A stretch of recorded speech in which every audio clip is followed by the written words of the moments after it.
మనం గురువును వెతకనవసరం లేదని, జ్ఞానాన్ని స్వీకరించగల మనసును సిద్ధం చేసుకుంటే చాలని మీరన్నారు. మరి శ్రీ శంకరాచార్యుల వారు, ఇంకా శ్రీ చిన్మయానంద స్వామివారు గురువును వెతుకుతూ ఎందుకెళ్లారు? అమ్మా, ప్రపంచం ఎలా అమర్చబడి ఉందంటే, ఎక్కడైతే డిమాండ్ ఉంటుందో అక్కడ సరఫరా ఉంటుంది. ఇది ఆధ్యాత్మిక జ్ఞానానికి మాత్రమే కాదు, అన్నిటికీ ఇదే విధంగా ఉంటుంది.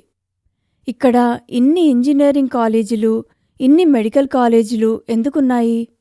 ఎందుకంటే వాటికి డిమాండ్ ఉంది కాబట్టి.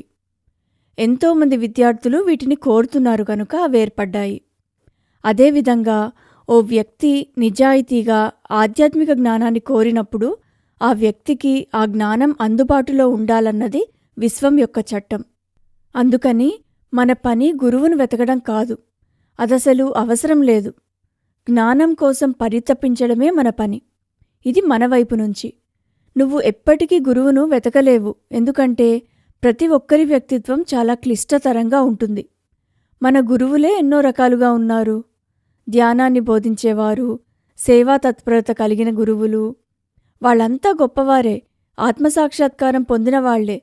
కానీ కొంతమంది సేవలో, కొంతమంది జపంలో, కొంతమంది భక్తిలో, కొంతమంది భావోద్వేగంగా, కొంతమంది జ్ఞానపూరితంగా, మరికొంతమంది శారీరకంగా చురుగ్గా ఉండటం, కొంతమంది భగవాన్ శ్రీ రమణ మహర్షిలా ఒక్కచోట ఉండటం, ఇలా ఎన్నో రకాల గురువులున్నారు. నువ్వు ఎవరినన్ని వెతుకుతావు? మనం గురువును వెతకలేము, ఎందుకంటే మనం ఎలాంటి మానసిక వాసనలతో, ఎలాంటి సంస్కారాలతో వచ్చామో మనకే తెలీదు. మనం అలాంటి పరిస్థితిలో ఉన్నప్పుడు గురువునెలా వెతకగలము?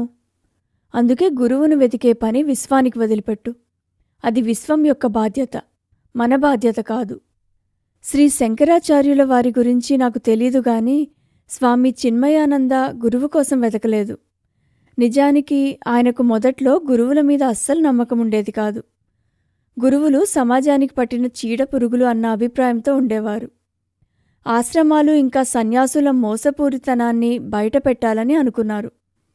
ఒకసారి ఇంటర్వ్యూ చేయడానికని రిషికేశ్లో ఉన్న డివైన్ లైఫ్ సొసైటీ అనే ఆశ్రమానికి వెళ్లారు.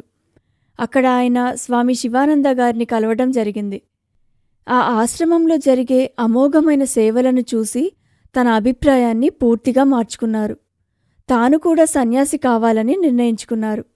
సన్యాస దీక్ష ఇచ్చాక స్వామి శివానంద ఇతడిని గమనించి, ఇతడిలో సేవాభావం కన్నా కూడా ప్రశ్నలు ఎక్కువగా ఉండడం చూసి అతడికి శాస్త్రజ్ఞానం గల గురువు అవసరమని గ్రహించి అతడిని స్వామి తపోవన్ మహారాజ్ దగ్గరకు పంపించారు. అలా స్వామీజీ గురువును పొందారు. అంతేగాని ఆయన గురువును తనే వెతుక్కోలేదు. జీవితంలో ప్రతి సంఘటన ఇలాగే జరుగుతుంది. నువ్వు ఎంచుకోవు, నువ్వు తోయబడతావు. విశ్వం నీ అవసరాన్ని బట్టి అందిస్తుంది. ఆడియో వీడియో సరిపోతే అంతవరకే వస్తుంది. భౌతిక గురువు యొక్క అవసరం ఉంటే అతడే వస్తాడు. ఒక్కటి మాత్రం గుర్తుంచుకోండి, నా పని గురువును వెతకడం కాదు, నా పని కేవలం జ్ఞానం కలిగుండాలన్న తపనను పెంపొందించుకోవడం.